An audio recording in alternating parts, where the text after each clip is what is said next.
Will I get this seized engine running?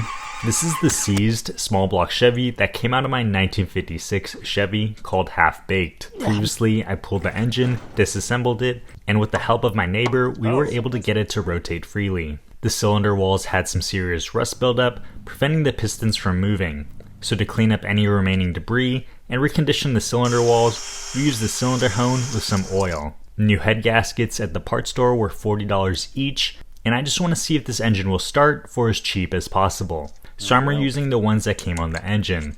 They don't have any rips, so after a quick wipe down, they can go back on, followed by the head, which gets torqued in sequence. The lifters and valve train can go in next. To get this engine to turn over, I did have to buy a flywheel because I accidentally scrapped the original one. But with the engine back on the stand, the starter can be installed and wired. And this engine is pushing a lot of air, so we have good compression.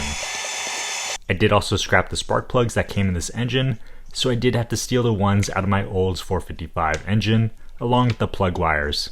They are a whole lot shorter than the ones that are supposed to be in here, but they'll work fine. Once everything is wired, a bit of starting fluid can be sprayed into the cylinders, and the engine turned over.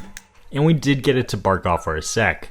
To make it run a bit better, I did bolt back on the intake, which did help until I gave the engine too much starting fluid. But the next day, I bolted on the original burnt up carb, and even though it was leaking fuel everywhere, the engine actually ran pretty well, so I decided to gravity feed it some fuel.